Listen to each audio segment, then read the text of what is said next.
दरवाजे पर भी नहीं निकलने देते थे। यहाँ भी मैंने आए ना तो कहीं कहीं मैंने जाते थे ट्रेनिंग में तो वो इनको फोन करके बहुत बोलते थे। मतलब ये अदर कास्ट के लिए है जो जनरल के लिए नहीं है, पहले यही लोग बोलता, इसलिए हम डर से नहीं जाते थे। वो बोलते थे कि 10 वो औरत जाके वहाँ बैठती है, घर का सारा कहानी कहती है। यहाँ हमारी दीदियाँ बैठी हुई हैं, इनमें से बहुत लोगों को ध्यान में भी होगा। और उसके बाद से जो हमने पूरे बिहार के लिए काम करवाना शुरू किया और आज पूरे बिहार में, और उसका नामकरण किया हमने जीविका समूह, और उसके बाद उसमें कितनी जागृति आई है। और हमारा जो लक्ष्य था कि 10 लाख जीविका समूह का गठन करेंगे, अब तो उससे भी ज्यादा बढ़ गया। अब 1,27,00,000 महिलाएं जुड़ गई उससे। उस समय दिल्ली से कई लोग आए, तब जब देखा कि हम लोगों का जो जीविका समूह ये तो बहुत अच्छा काम कर रहा है लोग, तो उसी में उन लोगों ने देश भर में कर दिया आजीविका समूह। अब आप सोच लीजिए, तो आप समझ सकते हैं कि किस तरह से यहाँ से काम हुआ। आज 18 साल बाद जीविका 1,35,00,000 औरतों की जिंदगी में एक रोशन मिसाल बन चुकी है। जीविका ने सशक्तिकरण की एक जीवंत संरचना तैयार की है जो एक पेड़ की जटिल शाखाओं की तरह बन चुकी है। इसकी शुरुआत होती है जड़ों से, स्वयं सहायता समूहों से। दीदी, आप लोग का कोई एजेंडा है?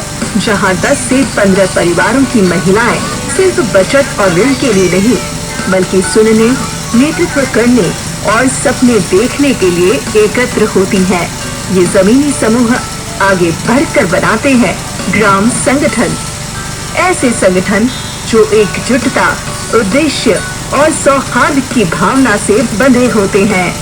तो इनका मान है रोजगार करने हेतु, तो बढ़ाने के लिए इनको ऋण की आवश्यकता है। इसके बाद ये नेटवर्क और विस्तृत होता है जब कई ग्राम संगठन मिलकर संकुल स्तरीय संघ बनाते हैं जो ब्लॉक स्तर पर 30 से 35 ग्राम संगठनों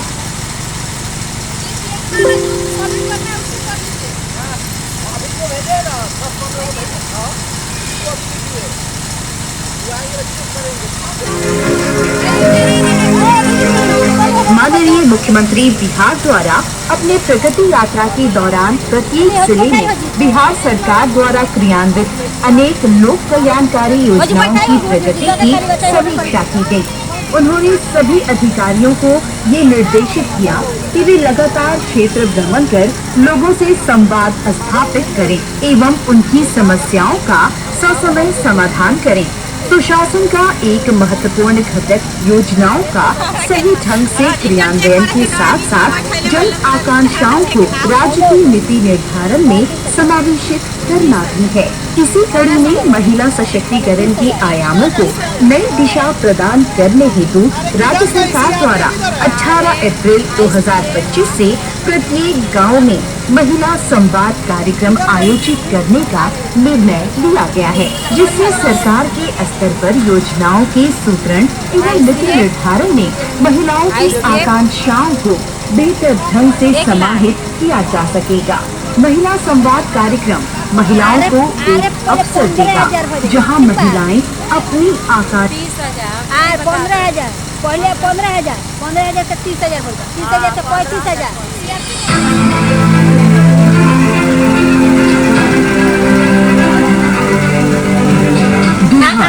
भारत का ऐतिहासिक, सांस्कृतिक तथा सामाजिक दृष्टि से सबसे महत्वपूर्ण राज्य।